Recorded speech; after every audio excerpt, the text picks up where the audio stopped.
what's going on, everybody? Today we are taking a look at UFC Fight Night, Cerrone versus Medeiros, coming up on Sunday, February 18th, 2018. Let's take a look at the UFC early prelims. First thing that jumps out to me, absolutely nothing jumps out to me. Literally, the most interesting thing about these early prelims is that there is apparently a guy named Tim Williams. His nickname is I'm actually reading this. I am not making this up. I'm dead serious. His nickname is actually the South Jersey Strangler. They don't have a photo for him, and so literally on the site, he's just a black silhouette. Gotta be an APB out for this guy. I don't know. We'll see. Do you know? If you know, again, authorities, call him. 911. Don't. Actually, I shouldn't say that. Shit. Berkman versus Morono.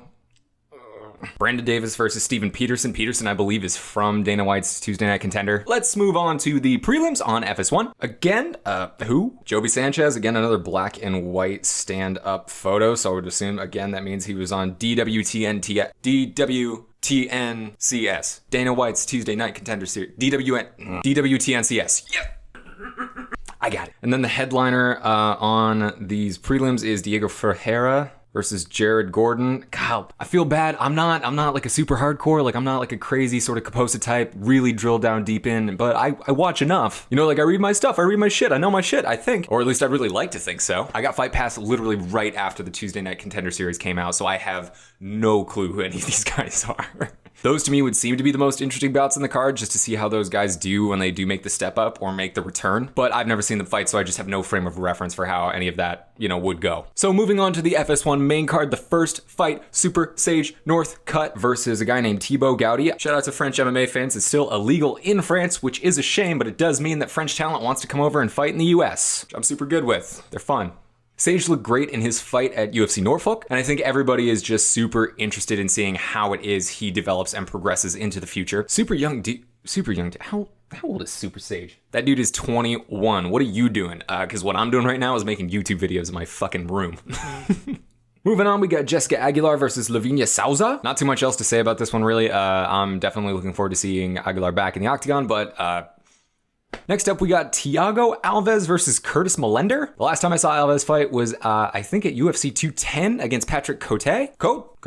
It's nice to see him make a comeback after almost a year, I believe, outside of the octagon. It was super fun to watch him out last time. Despite the fact that I was betting with my friend, I did have Patrick Cote. It was still a great fight to witness, so excited he's making his return. Moving on, and here's where things start to get interesting. We got James Vick, number 12 in the lightweight division versus number 14, Francisco Trinaldo. James Vick has been asking for ranked opposition for quite a while now. I think he even asked to be put in the main event for this card. I've listened to a couple interviews with him. He's not super happy about being third from the top on this card, but it's a ranked opponent. He's definitely on a serious streak. He doesn't have so much in the way of character going for him. There are already a couple Cowboys. He's got the Texecutioner thing going, but at a certain point, if he just continues to win, you're not gonna be able to deny the guy, really. I think a win over Trinaldo would be a serious statement. I wouldn't be surprised if it got him a crack at somebody within the top 10, but Trinaldo's no slouch. There's absolutely no guarantee that Vic makes it past him. That'll be a fun one to watch. If I'm being honest, it might be the first one I tune in for. In any case, I'm definitely tuning in for this next fight. It is the return of the Black Beast, Derek Lewis versus Marcin Tybura. Both of these guys coming off of losses in Oceania. Good day, anybody from Oceania? Derek Lewis, of course, had to pull out of his last scheduled match against Fabricio Verdum. Marcin Tybura, all too familiar after losing to Verdum at UFC Sydney pretty recently. Derek Lewis's last fight, of course, was against none other than Marco Hunter. Derek Lewis's last fight, of course, in New Zealand, losing an absolute battle. It was loads of fun to watch. Two sluggers. Happy to see both of these guys back in the octagon. Lord knows the heavyweight division could use some excitement at the moment. And finally, the main event, Donald Cowboy Cerrone takes on Yancy Medeiros. This fight is currently at welterweight. Cowboy is currently ranked number 11, and I think me and anybody else who remotely enjoys Cowboy's fights are super nervous for this one. It's a huge opportunity for Medeiros, and he'll definitely be looking to capitalize, given the fact that his track record against guys nicknamed Cowboy, pretty good. Of course, putting on an absolute fight of the night performance against Alex Oliveira last year in 2017. If Cowboy does drop this fight, it will be his fourth loss since getting knocked out at UFC Denver by Jorge Masvidal. After that, he dropped a decision to Robbie Lawler, and then in what, it didn't feel good.